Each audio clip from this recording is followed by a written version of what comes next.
आप सभी का स्वागत है मेरे YouTube चैनल पे। आज हम लोग पढ़ेंगे उपराष्ट्रपति के बारे में। कल हम लोगों ने डिस्कस किया था मौलिक कर्तव्य और राष्ट्रपति के बारे में। तो आज का जो वीडियो रहेगा वो उपराष्ट्रपति और इस चैप्टर में जो भी है वो आज हम लोग डिस्कस करेंगे और आज इस चैप्टर को समाप्त करेंगे हम लोग। और आप लोग मेरे लुसेंट सीरीज से जुड़ सकते हैं और लुसेंट पे कमांड पा सकते हैं। पढ़ के बहुत अच्छे तरीके से पढ़ाया जाता है यहाँ पे इस चैनल पे।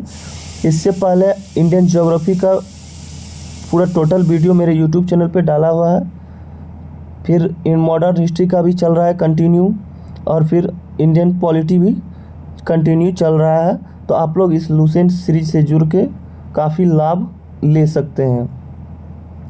लुसेंट से इस बार भी 1275 दरोगा में पीटी में कम से कम 60 प्लस क्वेश्चन इस बार भी पूछा गया है। तो आप लोग लुसेंट पे अच्छे से पकड़ बना सकते हैं कंटिन्यू पढ़ के। बहुत लोगों का कहना था, कमेंट भी करता है कभी कि लुसेंट पढ़ने में दिक्कत होता है, लुसेंट को कैसे पढ़ा जाए।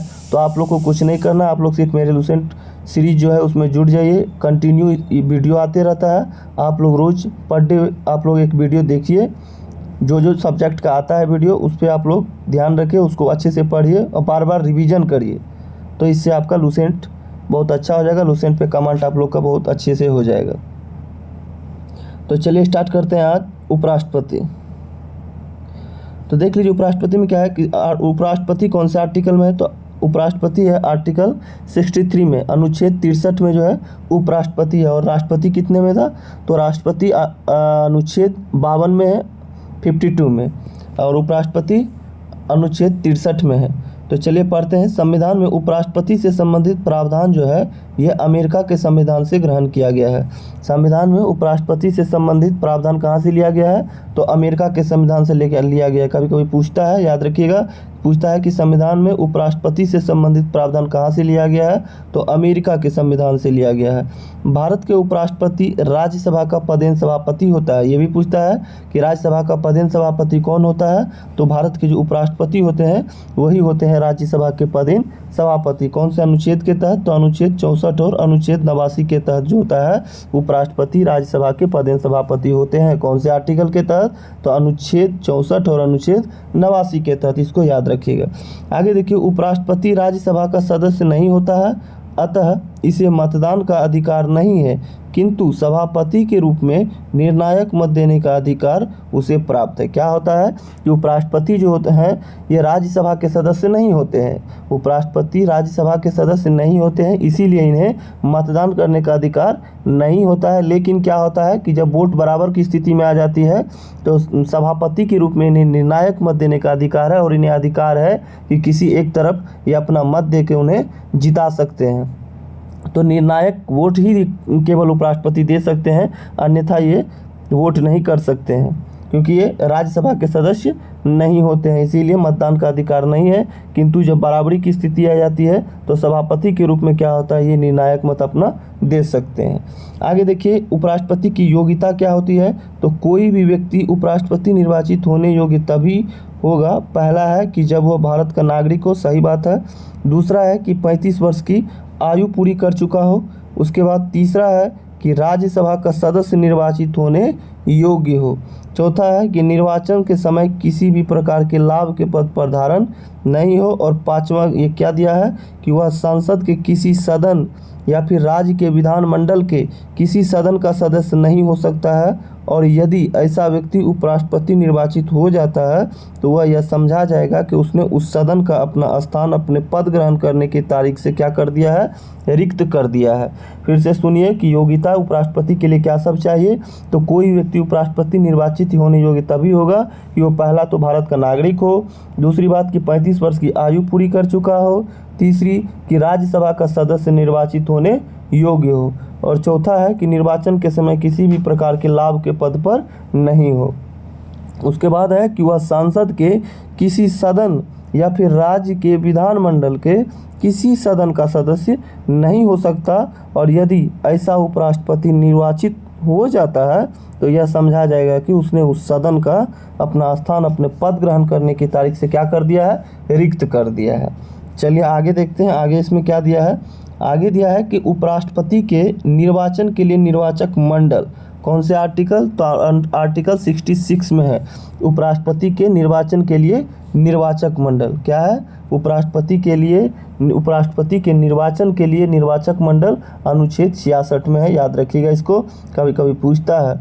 क्या है? पहला, उपराष्ट्रपति के निर्वाचन संसद के दोनों सदनों के सदस्यों से मिलकर बनने वाले निर्वाचनगण के सदस्यों द्वारा आनुपातिक प्रतिनिधित्व पद्धति के अनुसार एकल संक्रमणीय मत द्वारा होता है, और ऐसे निर्वाचन में मतदान क्या होता है? गुप्त होता है। ध्यान रखिएगा कि उपराष्ट्रपति का निर्वाचन जो है संसद के दोनों सदनों के सदस्यों से मिलकर बनने वाले निर्वाचनगण के सदस्यों द्वारा आनुपातिक प्रतिनिधित्व पद्धति के अनुसार एकल संक्रमणीय मत द्वारा होता है, और ऐसे निर्वाचन में मतदान क्या होता है? गुप्त होता है। अब देखिए नोट में क्या दिया है कि संसद के दोनों सदनों से बनने वाले निर्वाचकगण में निर्वाचित एवं मनोनीत दोनों सदस्य शामिल होते हैं। संसद के दोनों सदनों से बनने वाले निर्वाचकगण में क्या होते हैं? निर्वाचित और मनोनीत दोनों सदस्य क्या होते हैं? शामिल होते हैं। उपराष्ट्रपति में क्या होता है कि निर्वाचित और मनोनीत दोनों सदस्य शामिल होते हैं। आगे है कि उपराष्ट्रपति को अपना पद ग्रहण करने से पूर्व राष्ट्रपति अथवा उसके द्वारा नियुक्त किसी व्यक्ति के समक्ष शपथ लेनी पड़ती है। क्या है कि उपराष्ट्रपति को अपना पद ग्रहण करने से पूर्व राष्ट्रपति अथवा उसके द्वारा नियुक्त किसी व्यक्ति के समक्ष शपथ लेनी पड़ती है। उपराष्ट्रपति किसके पास शपथ लेता है? तो राष्ट्रपति के पास जाके उपराष्ट्रपति शपथ लेता है। अब देखिए उपराष्ट्रपति की पदावधि कौन से अनुच्छेद में है?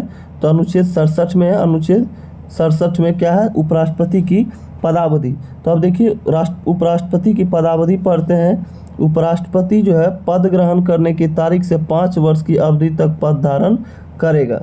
उपराष्ट्रपति जो है ये पद धारण करने की तारीख से 5 वर्ष की अवधि तक अपने पद पर बना रहेगा, या फिर 5 वर्ष की अवधि तक पद धारण करेगा। परंतु उपराष्ट्रपति राष्ट्रपति को संबोधित अपने हस्ताक्षर सहित लेख द्वारा अपना पद त्याग सकेगा।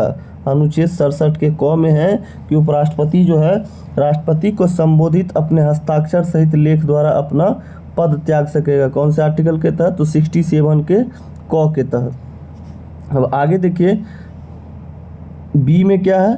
बी में है कि उपराष्ट्रपति राज्यसभा के ऐसे संकल्प द्वारा अपने पद से हटाया जा सकेगा जिसे राज्यसभा के तत्कालीन व समस्त सदस्यों के बहुमत ने पारित किया है और जिससे लोकसभा सहमत है।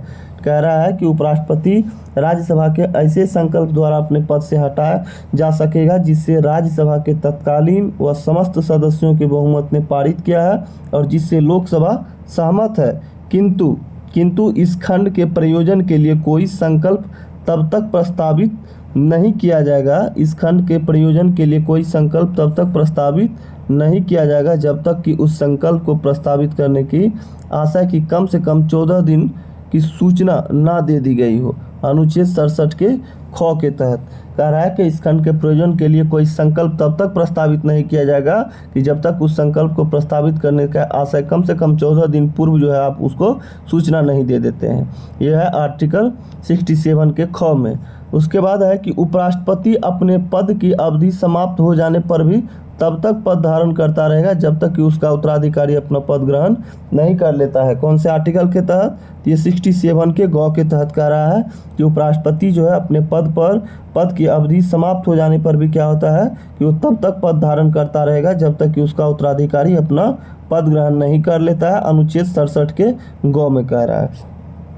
आगे है उपराष्ट्रपति के निर्वाचन से संबंधित विवादों का निपटारा भी कौन करता है?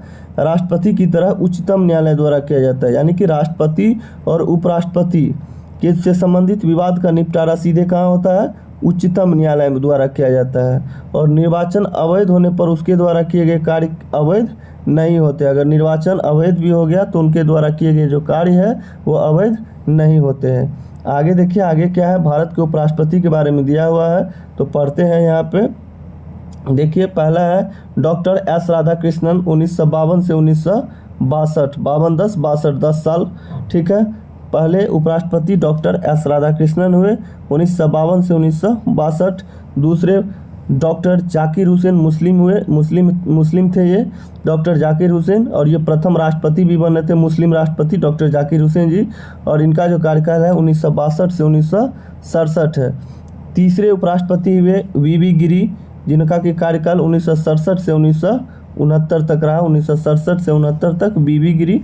और उसके बाद चौथा है गोपाल स्वरूप पाठक, ये 1969 से 1974 तक इनका कार्यकाल है, गोपाल स्वरूप पाठक का। उसके बाद है बी डी जत्ती का कार्यकाल 1974 से 1979, भारत के 5वें उपराष्ट्रपति के रूप में थे।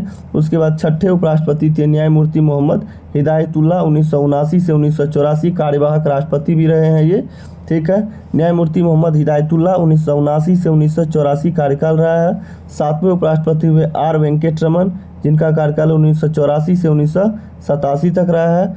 आठवां है डॉक्टर शंकर दयाल शर्मा, जिनका कार्यकाल 1987 से 1992 तक रहा है, शंकर दयाल शर्मा का। उसके बाद आता है के आर नारायण का कार्यकाल 1992 से 1997 तक था। उसके बाद आता है कृष्णकांत का कार्यकाल 1997 से 2002 तक था। चलिए आगे देखते हैं। उसके बाद भैरव सिंह शेखावत, देख लीजिए यहाँ पे 11वें उपराष्ट्रपति के रूप में भैरव सिंह शेखावत, इनका कार्यकाल 2002 से 2007 तक था। फिर 12वें उपराष्ट्रपति आए हामिद अंसारी, इनका कार्यकाल 2002 से 2017 तक था। फिर 13वें उपराष्ट्रपति के रूप में आए एम वेंकैया नायडू, इनका कार्यकाल 2017 से 2022 तक बना रहा। उसके बाद आते हैं जगदीप धनखड़ 14वें उपराष्ट्रपति के रूप में, और इनका कार्यकाल 11/8/2022 से अब तक बना हुआ है। और अभी हम लोग के जो उपराष्ट्रपति है वो यही है जगदीप धनखड़ जी, जो कि 14वें उपराष्ट्रपति के रूप में हैं।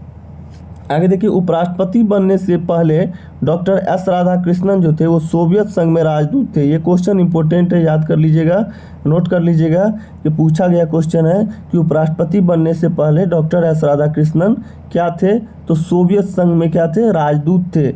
उपराष्ट्रपति बनने से पहले डॉक्टर एस राधाकृष्णन सोवियत संघ में राजदूत थे। चलिए आगे देखते हैं, आगे क्या है। आगे है राष्ट्रपति के पद खाली रहने पर उपराष्ट्रपति राष्ट्रपति के हैसियत से कार्य करता है, अनुच्छेद 65 के तहत। कह रहा है कि राष्ट्रपति का अगर पद खाली है तो खाली रहने पर उपराष्ट्रपति जो है राष्ट्रपति के हैसियत से कार्य करता है। कौन से अनुच्छेद के तहत, तो अनुच्छेद 65 के तहत। और उपराष्ट्रपति को राष्ट्रपति के रूप में कार्य करने की अधिकतम अवधि 6 महीने होती है। और उपराष्ट्रपति को राष्ट्रपति के रूप में जो है उपराष्ट्रपति कितने दिन तक काम कर सकते हैं, तो 6 महीना तक ही काम कर सकते हैं। और इस दौरान राष्ट्रपति का चुनाव करा लेना अनिवार्य है। नहीं, 6 महीना के अंदर जो है राष्ट्रपति का चुनाव कर लेना क्या होता है, अनिवार्य होता है, क्योंकि उपराष्ट्रपति राष्ट्रपति के रूप में 6 महीना की अवधि तक ही काम कर सकते हैं। अब देखिए, राष्ट्रपति के रूप में कार्य करते समय उपराष्ट्रपति को राष्ट्रपति की सब शक्तियों, उन्मुक्तियों, उपलब्धियों, भत्तों और विशेषाधिकार का अधिकार प्राप्त होगा। कह रहा है कि देख लीजिए यहाँ पे कि राष्ट्रपति के रूप में कार्य करते समय उपराष्ट्रपति को जो है वो राष्ट्रपति की सारी शक्तियाँ, उन्मुक्तियाँ, उपलब्धियों, भत्तों और विशेषाधिकार का अधिकार प्राप्त होगा। अब देखिए नोट में क्या कह रहा है कि जिस किसी कालावधि में उपराष्ट्रपति राष्ट्रपति के रूप में कार्य करता है वह राज्यसभा के सभापति के पद के कार्यों को नहीं करेगा और अनुच्छेद 97 के अधीन राज्यसभा के सभापति के वेतन या भत्ते के हकदार नहीं होगा। कह रहा है कि अगर जिस भी काल विधि में उपराष्ट्रपति जो है राष्ट्रपति के रूप में अगर कार्य कर रहे हैं तो वह राज्यसभा के सभापति के पद के कार्यों को नहीं करेगा। कौन सा अनुच्छेद के तहत, तो अनुच्छेद 97 के अधीन। कौन सा अनुच्छेद, तो अनुच्छेद 97 के अधीन राज्यसभा के सभापति के वेतन या भत्ते का हकदार नहीं होगा। आगे देखिए, आगे क्या है, प्रधानमंत्री एवं मंत्री परिषद अब शुरू होता है। ठीक है, उपराष्ट्रपति भी हम लोग पढ़ लिए। अब उपराष्ट्रपति के बाद प्रधानमंत्री एवं मंत्री परिषद शुरू हो रहा है। तो चलिए अब हम लोग प्रधानमंत्री और मंत्री परिषद भी डिस्कस करते हैं। कह रहा है कि संविधान के अनुच्छेद 74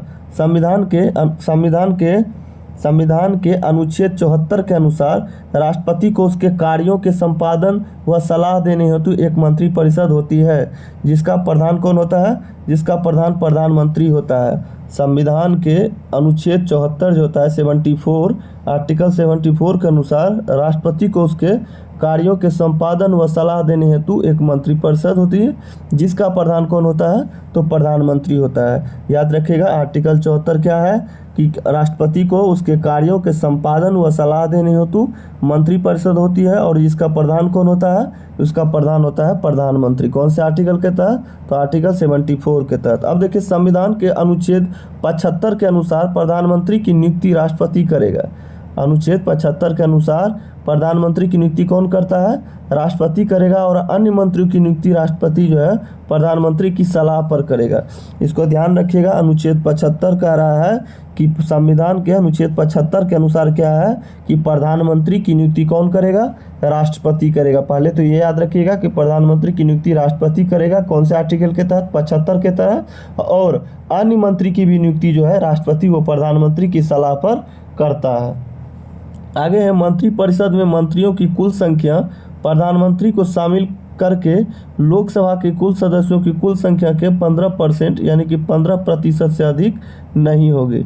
याद रखिए ये भी 2446 दरोगा में पूछा गया क्वेश्चन है, इसको भी ध्यान रखिएगा। 2446 है कि 2213 में पूछा गया था कि 2440 में पूछा गया ये क्वेश्चन है, बिहार दरोगा में पूछा गया ये क्वेश्चन, पीटी का क्वेश्चन है। देख लीजिए यहाँ पे ये पीटी का क्वेश्चन है बिहार एसआई का। ध्यान रखेगा कि मंत्रिपरिषद में मंत्रियों की कुल संख्या प्रधानमंत्री को शामिल करके लोकसभा के कुल सदस्यों की कुल संख्या के 15% से अधिक नहीं होगी। कौन से संशोधन या अधिनियम के द्वारा, यही पूछा गया था कि कौन से अधिनियम या संशोधन के द्वारा, तो यहाँ पे ये आंसर हो जाएगा 91वां संविधान संशोधन अधिनियम 2003 के द्वारा। इसको ध्यान रखिएगा, पूछा गया क्वेश्चन है। आगे देखिए अनुच्छेद 75 के 2 क्या कह रहा है कि अनुच्छेद 75 के 2 के अनुसार मंत्री जो है राष्ट्रपति के प्रसाद पर्यंत पद धारण करेंगे, और अनुच्छेद 75 के 3 के अनुसार मंत्रिपरिषद क्या होगा, लोकसभा के प्रति सामूहिक रूप से उत्तरदायी होगा। कौन से आर्टिकल के तहत, तो 75 के 3 के तहत मंत्रिपरिषद लोकसभा के प्रति सामूहिक रूप से उत्तरदायी होगा, और अनुच्छेद 75 के 2 के अनुसार मंत्री राष्ट्रपति के प्रसाद पर्यंत पद धारण करेंगे। ठीक है, और 75(3) के अनुसार क्या कह रहा है कि मंत्रिपरिषद लोकसभा के प्रति सामूहिक रूप से उत्तरदायी होगी। आगे देखिए पद ग्रहण करने से पूर्व प्रधानमंत्री सहित प्रत्येक मंत्री को राष्ट्रपति के सामने पद और गोपनीयता की शपथ लेनी होती है। कौन से आर्टिकल के तहत, तो आर्टिकल 75 के 4 के तहत पहले तो प्रधानमंत्री सहित प्रत्येक मंत्री को राष्ट्रपति के सामने पद और गोपनीयता की शपथ लेनी होती है, अनुच्छेद 75 के 4 के अनुसार। आगे देखते हैं आगे क्या है।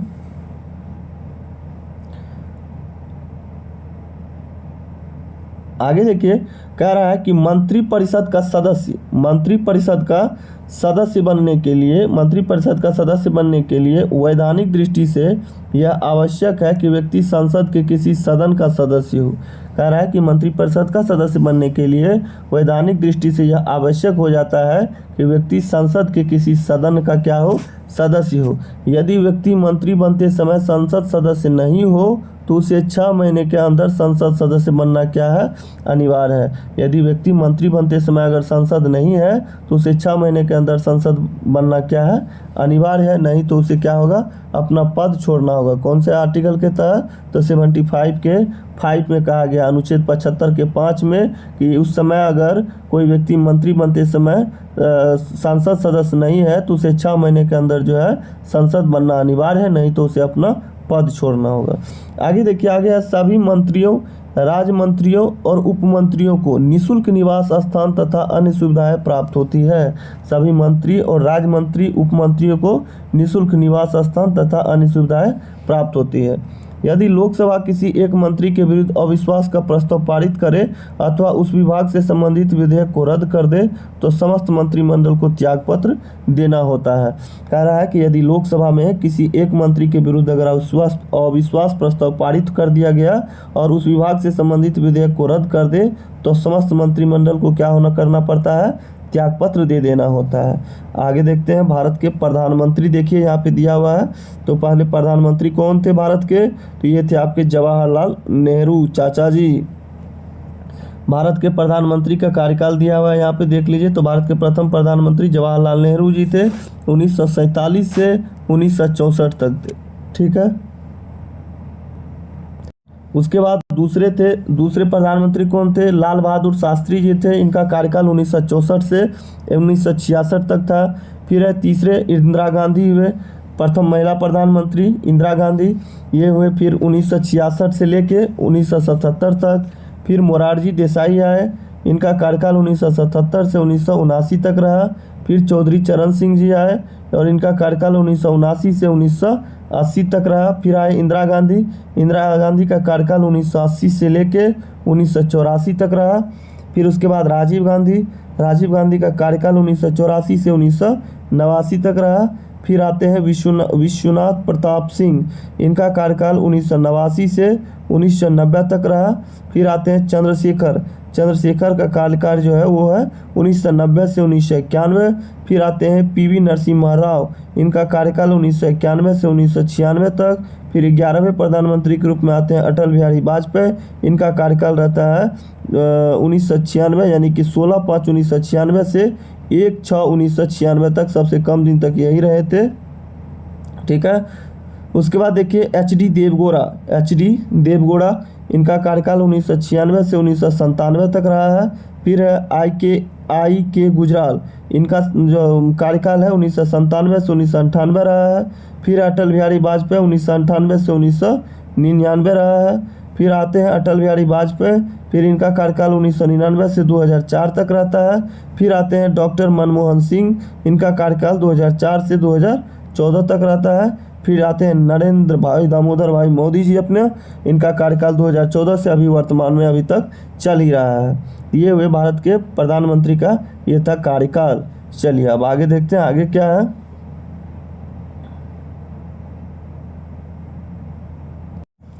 अब देखिए यहाँ पे दिया हुआ है कुछ, ये दिया हुआ है किनके बारे में पढ़ लेते हैं। 1 2 3 4 5 6 7 तक दिया हुआ है, तो ये देख लीजिए किनके बारे में कहा गया है। सबसे लंबा कार्यकाल, तो आप लोग को पता होगा कि सबसे लंबा कार्यकाल किनका था? 16 वर्ष 9 महीना 12 दिन। तो ये बात कर रहे हैं जवाहरलाल नेहरू का, सबसे लंबा कार्यकाल था जवाहरलाल नेहरू का, जिनका कि कार्यकाल कितना था?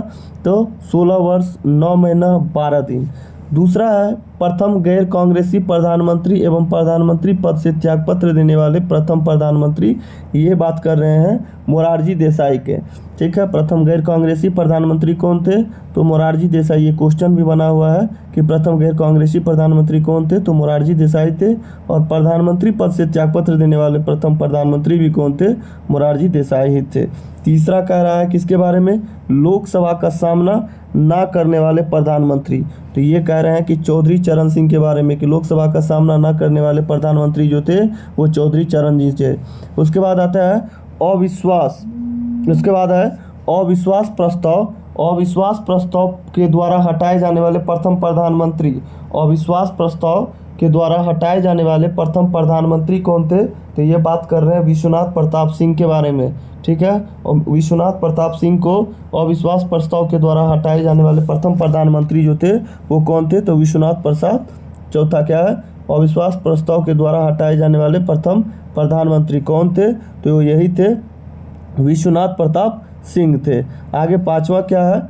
पद ग्रहण करने के समय किसी भी सदन के सदस्य नहीं, तो ये कौन थे? ये थे पीवी नरसिम्हा राव के बारे में बात कर रहे हैं कि पद ग्रहण करने के समय किसी भी सदन के सदस्य नहीं थे। तो कौन नहीं थे? तो पीवी नरसिम्हा राव। उसके बाद देखिए सबसे छोटा कार्यकाल 13 दिन का किसका था? तो अटल बिहारी वाजपेयी जी का सबसे छोटा कार्यकाल था। उसके बाद 7वां है पद ग्रहण करते समय विधानसभा सदस्य, तो ये किसके बारे में बात हो रहा है? तो ये बात हो रहा है आपको एच डी देवगौड़ा के बारे में, कि पद ग्रहण करते समय विधानसभा के सदस्य कौन थे?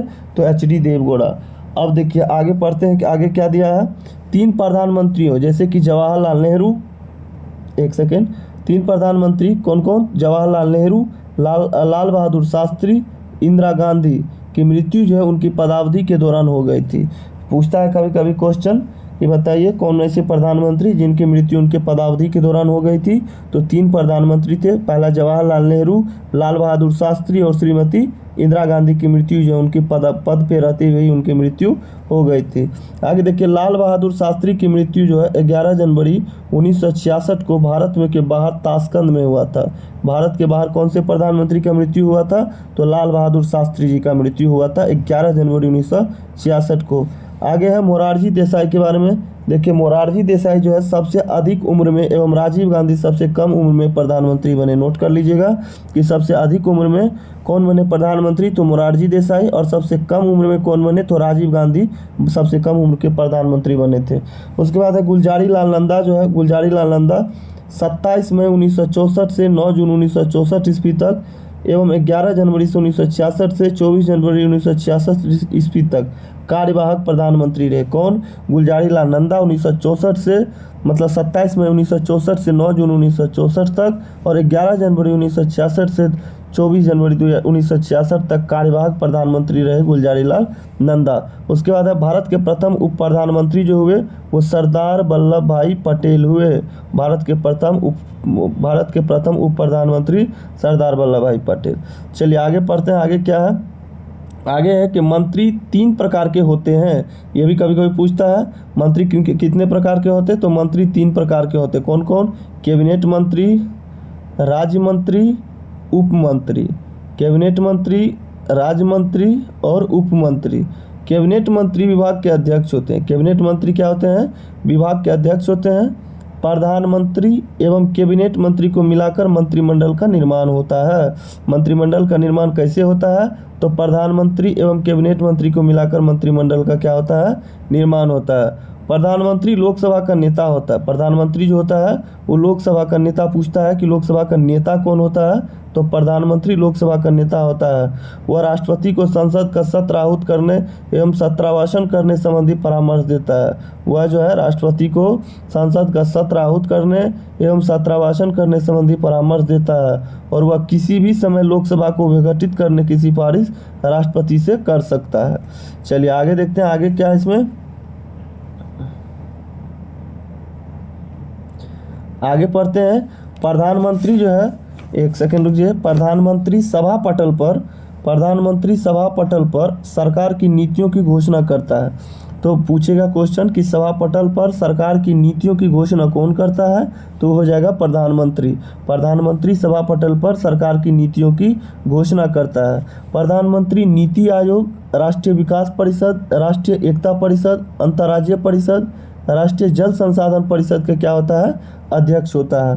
प्रधानमंत्री जो होता है वो नीति आयोग का, राष्ट्रीय विकास परिषद, राष्ट्रीय एकता परिषद, अंतर्राज्यीय परिषद और राष्ट्रीय जल संसाधन परिषद का अध्यक्ष होता है। अब नेक्स्ट आप लोग देख रहे होंगे यहाँ पे पीला कलर से जो है हाईलाइट किया हुआ है, तो इसका मतलब है कि ये क्वेश्चन 1275 बिहार एसआई में इस बार पूछा गया क्वेश्चन था। देखिए यहाँ पे स्पष्ट आप लोग बोलते हैं कि लूसेंट लूसेंट लूसेंट।